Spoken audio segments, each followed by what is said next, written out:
This is a true heartwarming story about a girl whose parents foresaw her becoming beautiful and called her Mona Lisa. But she grew up to be not only beautiful, but also brave and courageous too. This is the story of Mona Lisa Abado, the first Arab Israeli to enlist to the Israeli army, who is now on her way to becoming a combat officer. Scott.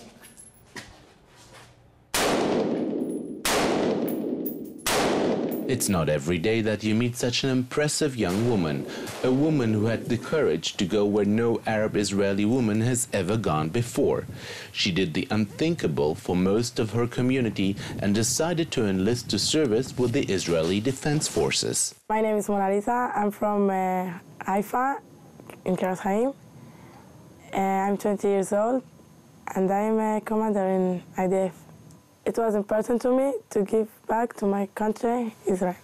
Only when you realize how rare it is in Israel what Abado did, you can grasp the big breakthrough she has made. It's interesting, I mean, both in Mona Lisa's cases and other cases around the IDF, when you meet the soldiers, particularly the soldiers who come from backgrounds that don't generally get drafted into the IDF, you see a sense of motivation.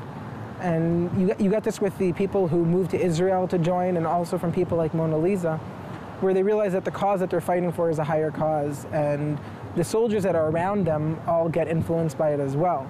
It gives this boost of motivation because it's kind of a reminder of ideology and how ideology can push you to do the right things.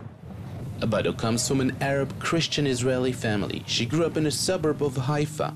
After graduating from elementary school, she decided she wants to go to a Jewish school, and with her mother's support, both her and her sister got into a Jewish school.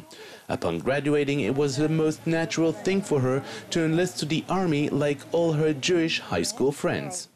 When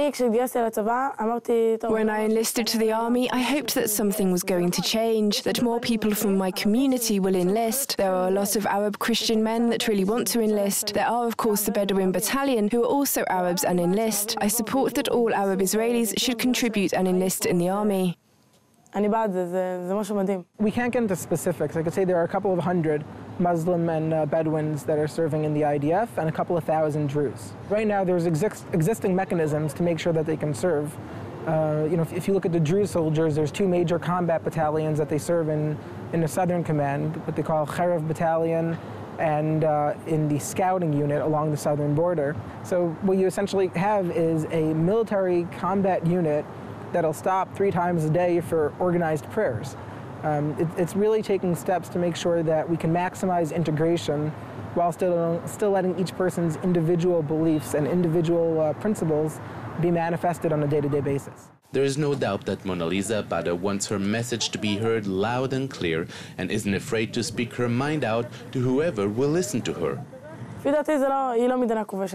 I really don't think Israel is an occupying force. This is our home. According to the history books, we are supposed to be here. We won, we fought for this place, and this country is ours. There is nothing to do no matter what people will insist on claiming. I really have never felt any prejudice against me in Israel. I live amongst Jews, I study amongst Jews, I serve amongst Jews. My friends are Jewish, and I really don't feel any different. My message is that I want everyone to come and contribute to the army and will feel part of this country. Just like they like to receive from the country benefits, they should also feel obligated to give back too, because if we won't serve our country, we eventually won't have a country, and we have no other home. And if there will ever be a different regime here, we won't have an existence here. This is what I know, this is what I believe.